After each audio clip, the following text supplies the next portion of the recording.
bem com vocês? Aqui é a Tiffany, eu sou psicóloga e venho aqui falar com você que é estudante, recém-formado ou profissional de psicologia.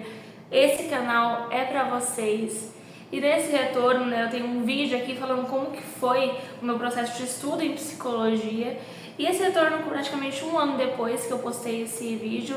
Para quem não assistiu, principalmente para você que é estudante de psicologia, pode assistir aqui no card, que eu não sei onde se encontra, mas enfim, você pode estar assistindo aí. Então, vou compartilhar com vocês como que foi a minha experiência de recém-formada em psicologia. Ano passado, 2024, foi meu ano como recém-formada. Agora a gente está fazendo essa transição, que outros recém-formados estão chegando aí. E vou compartilhar essa experiência com vocês. Gente, para começar, falar sobre esse processo, a gente precisa voltar lá atrás, no final de 2023, para ser mais exata, ali em dezembro de 2023, que foi quando eu finalizei a graduação. Então eu lembro que a confraternização, para fechar esse ciclo com minha turma de psicologia, foi lá dia 15 de dezembro de 2023. Então foi o encerramento, na faculdade daquele ciclo. Mas oficialmente, eu me formei ali em janeiro do ano passado. Por quê? Porque foi em janeiro do ano passado, de 2024, que eu peguei o meu certificado, que eu colei grau. Então eu colei grau dia 22 de janeiro de 2024. E ainda antecipei, porque geralmente na minha universidade as colações de grau acontecem no final de março. Então, se eu esperasse a colação de grau ali de fato da faculdade, ia demorar muito tempo para eu solicitar o CRP, para eu receber o CRP, para começar a atuar na área de psicologia. Então, eu decidi adiantar. E esse adiantar teve um custo, eu paguei na época, se não me engano, R$110 para eu conseguir antecipar. Então, fui lá, paguei, esperei a data, que era dia 22 de janeiro. E lá para as 10 horas da noite, 10 e pouco da noite, chegou o e-mail com o certificado. Até tem um registro desse momento que eu vou deixar por aqui para vocês verem como que foi esse momento. Foi um momento de muita gratidão, ali, de muita emoção, de realmente ter finalizado aquele ciclo. E foi aí que começou a trajetória. Então, no dia seguinte, que foi dia 23 de janeiro, eu solicitei o CRP. Foi um dia que eu passei o dia inteiro tentando fazer essa solicitação. Eu lembro que eu comecei de manhã, na época que eu trabalhava ainda como funcionária pública em uma escola, só que as crianças estavam de férias, então a gente acabava tendo um pouco mais de liberdade. Então eu levei meu notebook, fiquei o dia inteiro tentando solicitar a inscrição no site do CRP de São Paulo, que aqui é feito online. Não consegui, eu fui conseguir finalizar esse processo também 10 horas da noite. Também tenho registros disso que aconteceu, mas consegui, solicitei lá o CRP dia 23 de janeiro de 2024. Até eu receber o meu número, foi um processo ali, porque o prazo do CRP de São Paulo, acredito que atualmente permanece assim, são de 30 dias úteis para eles responderem esse e-mail. E na época, eu fiquei, a gente fica ansioso, a gente fica angustiado, porque quer começar a atuar. Na época, como eu falei pra vocês, eu trabalhava ainda como funcionária pública em uma escola, então o que fez com que eu me distraísse um pouco dessa angústia de esperar o CRP chegar. Mas durante esse processo eu fui organizando outras coisas, fui compreendendo como seria minha agenda. Na época eu trabalhava, como CLT, então eu precisava mexer na minha agenda ali na parte de noite, estava vendo quanto que eu ia cobrar, como seriam os documentos. Então eu já tinha algumas publicações no Canva, que eu tinha deixado pronto, só com espaço para colocar o número do CRP. Então eu fui organizando algumas coisas durante esse processo, para não realmente ficar parada, não fazer nada, mas ainda assim ficar aguardando. E esse processo de aguardar durou até dia 9 de março de 2024. Dia 9 de março de 2024, era um sábado, chegou o e-mail do CRP com os boletos, que na época eu não paguei a unidade à vista, eu parcelei. E então foi algo ali que chegou, eu lembro, era sábado porque estava era muita inscrição, então eles fizeram um plantão ano passado para atender os pedidos, né? Aí fiz o pagamento já no sábado mesmo, ali, né, da primeira parcela da anuidade e da taxa de inscrição, que você faz o pagamento dos dois, da taxa de inscrição e anuidade. E no dia 11 de março de 2024, meu tão querido número de CRP chegou, que é 06, né, que é do CRP de São Paulo, que é o código do CRP de São Paulo, e 202714, que é o meu número de registro. Eu me desvinculei, né, do trabalho na área pública, então eu pedi exoneração e fui me dedicar, que eu mandei fazer já o meu primeiro carimbo que quebrou depois de um tempo, o que eu tenho agora já é o segundo, né, depois de tudo isso, mas foi um dia muito legal. Aí, logo em março, né, na primeira semana ali, eu recebi o número na segunda-feira e comecei a atuar literalmente na quinta-feira da semana, que foi no dia 14. Aí começou, né? Na semana seguinte já iniciei outro atendimento, então foi muito legal esse início ali, a gente fica muito animado, a gente quer trabalhar, a gente fica entusiasmado, então foi um início muito gostoso. Junto, né, em março teve a colação de grau festiva, que aí eu participei de maneira festiva, que aí é realmente com a beca, com as fotos, com tudo, né? Vou deixar algumas fotos aqui para vocês verem de como foi a minha colação de grau. E foi um momento também muito legal, né, de vivenciar ali com a minha família, com meus amigos, meus colegas de profissão. Então foi um grande marco ali para 2024. Chegamos em abril, né? Abril foi um mês ali que eu comecei a intensificar, né, as publicações, a divulgação do meu trabalho para psicoterapia. Em abril que eu me vinculei a uma clínica, né, para realizar atendimento por convênio, então, que foi muito bom, né, para a experiência. E abril foi esse processo. Aí eu tinha, né, o atendimento por convênio, tinha os atendimentos presenciais, onde eu sublocava uma sala, né, aqui na minha cidade para fazer esses atendimentos presenciais, e no atendimento online eu fazia de casa, né? Então eu separei um espaço no meu quarto para conseguir realizar atendimento online. E aí chegamos no mês de maio que eu diria que foi mais conturbado assim profissionalmente. Acho que uma coisa que eu falo para você que é recém-formado: cuidado com o desespero. Como assim, cuidado com o desespero? Durante essa trajetória, claro que não vale para todos, a gente não pode generalizar. No entanto, existe uma possibilidade de chegar em um momento ali e você ficar em desespero, de querer paciente, querer trabalhar e querer fazer isso, e você começa a tirar para tudo qualquer lado, e foi exatamente o que eu fiz. Então, foi na época que eu me vinculei à plataforma PsyMeet, né, que é uma plataforma famosa e que vocês devem conhecer, devem ter ouvido falar. Também foi a época que eu cheguei a mandar currículos para alguns lugares da minha cidade, para vaga de psicólogos, sendo que não era uma coisa que eu queria, né, voltar ao CLT. Então, mais um desespero, eu só mandei. Em maio também eu iniciei a minha terapia pessoal, que era algo que eu precisava iniciar, mas eu fiquei, né, aguardando ali por questão de organização. Mas chegou maio e eu falei, não tenho o que fazer, preciso disso, porque começou a afetar meus atendimentos. Daí eu falei, não, isso não rola. E aí eu comecei terapia, né, com minha psicóloga incrível, que era a mesma abordagem que eu também, que foi muito legal, né, ter essas trocas. E começou o meu processo também, que me auxiliou muito, né, no meu trabalho como psicóloga. Então, uma coisa que eu digo a você, recém-formado, é que se você não faz terapia, já comece a buscar, seja pelo convênio, seja particular, mas busque, porque é muito necessário. Então, o começo, né, ele é muito angustiante ali, então façam terapia. Em junho eu estava um pouco mais tranquila, eu tinha passado aquele desespero, né, também comecei a terapia, então deu pra dar uma aliviada ali do que eu estava sentindo, o que foi muito bom. Comecei, né, a ter atendimentos através da plataforma PsyMeet, então consegui estruturar ali financeiramente de alguma forma.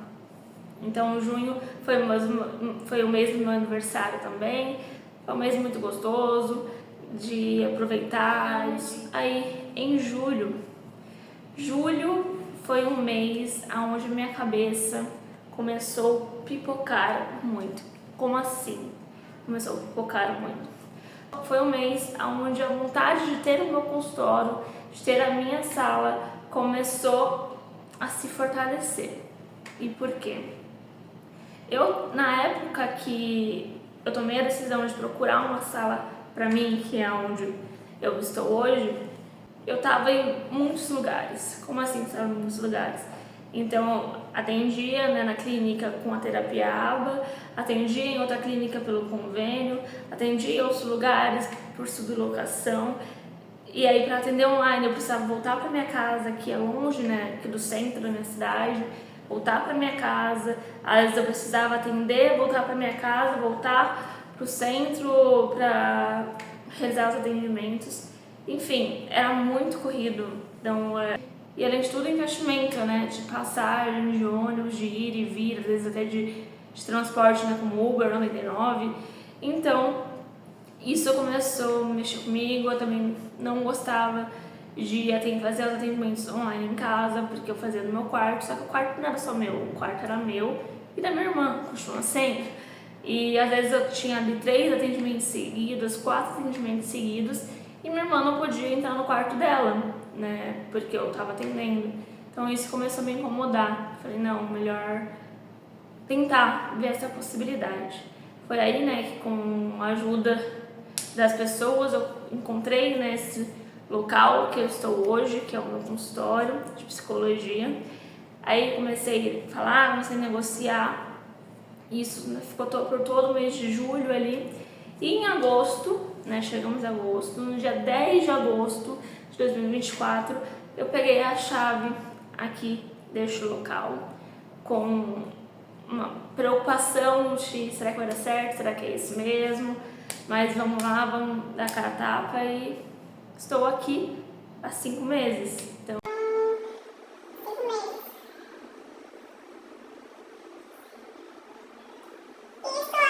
há 5 meses, então as coisas foram se encaminhando. Agosto foi um mês muito importante, né, de investir no consultório, deixar isso aqui o máximo da minha carinha possível, deixar um lugar acolhedor, um lugar bom, né, de os pacientes se sentirem bem, não só os pacientes, mas também os colegas que sublocam esse espaço aqui para atender. Então, agosto foi um mês para pensar no consultório. Chegamos em setembro, que foi um mês muito interessante, porque foi onde eu fiz minhas primeiras palestras como psicóloga. Eu tinha feito 2 palestras em março, mas foi antes de pegar meu CRP, que foi sobre o Dia da Mulher, e fiz 2 palestras também em setembro sobre a temática do Setembro Amarelo, uma em uma empresa e a outra ação em uma escola. Então foram 2 ações muito legais ali, me senti muito bem fazendo aquilo, é algo que eu quero também me dedicar mais, porque eu me identifico muito. Outubro foi um mês muito significativo, porque eu comecei a atuar na área da psicologia do trabalho também. Em 2024, eu atuei em 3 áreas diferentes, né, com a psicologia clínica, com a terapia ABA e com a psicologia do trabalho. Em outubro também foi realizada a minha primeira palestra remunerada, né, que eu fui fazer ali uma ação e recebi. Então isso foi muito legal, ver as possibilidades, né, do nosso trabalho, ver onde nosso trabalho pode chegar, de como as pessoas valorizam o nosso trabalho. Então isso é muito legal, foi muito gratificante de ver. Voltando, né, um pouquinho para outubro, eu decidi que eu iria me desvincular do atendimento clínico pelo convênio. Então foi o último mês ali que eu atendi psicoterapia por convênio, porque eu estava com o meu consultório, então não fazia sentido eu permanecer, porque a gente sabe que o valor não é tão interessante para nós profissionais. Então foi uns pontos ali que eu observei e falei, não, melhor me dedicar ao que já está caminhando para dar certo.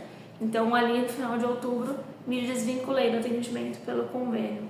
Em novembro as coisas, né, foram seguindo ali. Então foi um mês ali que eu comecei a sentir muito o cansaço desse primeiro ano atuando, porque se tem uma coisa que eu vou avisar para vocês é que cansa, gente, cansa, né?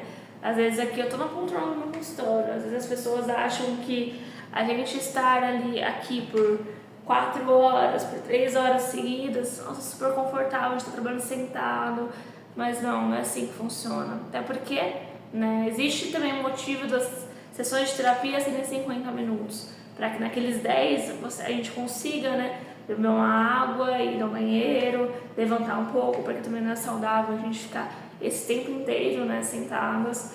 Então, é um trabalho ali cansativo. Enquanto a gente está ali com o paciente, a gente está junto com ele, a gente não vai fazer outras coisas.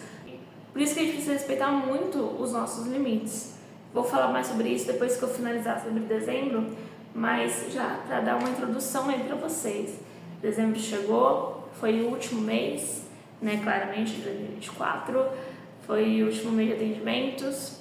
Tem uma coisa que, quando eu comecei a atuar, que eu falei que eu não ia abrir mão, seria das minhas férias. Então, eu atendi até dia 23 de dezembro de 2024, finalizamos os atendimentos ali, foi um mês muito legal, foi a primeira lembrança para os pacientes que eu elaborei de final de ano, que foi muito significativo, que foi esse presente aqui, que foi uma taça, né, que tem as palavras acelere, respire e comemore, que foram 3 palavras que eu falei muito junto com os pacientes. Eu busquei trazer uma lembrança significativa e que tivesse sentido com os atendimentos ali. E finalizamos aí, né, pelo menos essa forma de apresentar como foi 2024, como recém-formado. Foi um ano muito desafiador, eu diria. Foi um ano muito cansativo, porque a gente, como eu falei pra vocês, né, a gente toma cuidado com o desespero. No desespero a gente vai aceitando coisas que a longo prazo a gente vai percebendo que, poxa, não faz sentido, ou a gente não dá conta, ou a gente tá indo mais do que a gente consegue, do que o nosso limite ele tá suportando, e isso é muito perigoso, né? Então, eu falo isso como uma experiência própria, né? Teve algum dia de eu chegar no meu consultório 8 horas da manhã e sair 9 horas da noite. Atendimento o dia inteiro, tipo, um atrás do outro? Não. Mas ainda assim, o trabalho não é só o atendimento em si, né? Tem toda a parte de burocracia, né? Burocrática ali, de mexer, né? Porque a gente, como psicólogo clínico, é profissional autônomo. Então, como profissionais autônomos, a gente precisa dar conta de tudo ali. E hoje, né, tem essa questão também do marketing digital, que a gente precisa fazer a nossa divulgação do trabalho ali, então a organização de contrato, de agenda de prontuário, os atendimentos em si, então é muita coisa. Então se a gente perde ali, a gente não dá uma freada, às vezes a gente nos acelera, a gente não dá conta. E foi o que de fato muitas vezes aconteceu, tiveram reflexos no ano passado, de chegar pontos ali que eu falei, cara, não tá dando? Preciso dar uma diminuída, tipo, tô muito cansada. Tinha dias, né, que eu chegava em casa ali, tomava um banho e capotava, nem sabia o que estava acontecendo, quem era eu, não sabia de nada, que era um cansaço ali muito insano, que foi algo que foi me levando a tomar as decisões que eu tomei para esse segundo ano de formada. Então eu diminuí minha carga horária de trabalho, diminuir os dias de atendimento. Se tem algo que nós precisamos colocar na nossa cabeça, é que a gente precisa de um limite de pacientes. Então, quantos pacientes eu consigo atender durante a semana? Consigo atender 15, consigo atender 20, consigo atender 25? Ok, isso dá um encaixe. Qual vai ser o tempo de trabalho ali que eu vou me dedicar para prontuário, para elaborar contrato, para ver as finanças, para ter reuniões ali com a contabilidade, de emitir, né, os recibos com Receita de Saúde, que esse ano é obrigatório. Então são coisinhas ali que às vezes a gente acaba deixando batido, porque daí a gente coloca, por exemplo, mas se eu tiver 30 pacientes, então eu vou trabalhar só 30 horas durante a semana. Não é simplesmente 30 horas na semana. Vai ter muito por trás. Vai ter muita coisa por trás, né? Vai ter o tempo de investimento que você vai passar estudando para cada caso, de criação de prontuário, de elaboração de prontuário, de pensar sobre aquele caso, né, de estudar, de aprofundar, a gente coloca na nossa cabeça, pô, se eu tiver 30 pacientes, eu vou trabalhar só 30 horas semanais. Não é assim que funciona. Nosso trabalho não é só o atendimento. Nosso trabalho é tudo que está por trás do atendimento, né? Que é estudo, que é supervisão, atualização de prontuário, divulgação do nosso trabalho, que ainda temos que tomar muito cuidado, porque nós temos muitas questões que não podemos usar na nossa divulgação. Então, são muitas coisas que estão aí no combo, vamos dizer assim. Então, são muitas coisas que estão no combo ali de ser psicólogo. Então, se a gente coloca ali 30 pacientes, mas o tempo dedicado a cada um para aquele processo, quando vai haver descanso, quando vai haver respiro, como a gente vai pedir para os pacientes acelerarem se a gente não está desacelerando. Ser recém-formada foi um desafio, né? Ainda sinto um pouco desses resquícios do que foi o primeiro ano, mas de qualquer forma foi muito gratificante, tive muitas oportunidades, pude conquistar muitas coisas, pude viajar nas minhas férias, que é algo que eu sou completamente apaixonada, que é viajar. Então, poder viajar a partir do meu trabalho, da minha profissão, foi algo incrível. E que em 2025 isso aconteça mais vezes. Esse ano tem muito congresso de psicologia, galera. E pra gente, isso tem uma coisa que é boa para networking, seja para estudante de psicologia, recém-formado, profissional, enfim, é congresso. Então, pesquisem sobre os congressos de psicologia que vão acontecer esse ano aí. Escolham pelo menos um para vocês participarem, porque é algo muito gratificante, é algo muito legal. Eu pude participar do Congresso de Psicologia Hospitalar em 2023, lá no Rio de Janeiro, e foi uma experiência surreal ali, de a gente conhecer as pessoas, de ter esse networking, né, de conhecimento e tal. Fui como estudante ainda, então foi algo muito bom, muito produtivo. E esse, né, vídeo contando a minha experiência como recém-formada foi só o primeiro de muitos que virão aí para falar sobre, né, a carreira de psicologia, para dar dicas para vocês de como conduzir, agora falando do Receita Saúde aí também, né, sobre CPJ, sobre ser pessoa física. Se não quer perder nenhum conteúdo, já se inscreve aí e ativa o sininho, porque quando aparecer um vídeo aqui, seja shorts, seja um vídeo completo, você vai ser avisado, já vai poder conferir aqui. Então, muito obrigada a vocês que assistiram e até o próximo vídeo.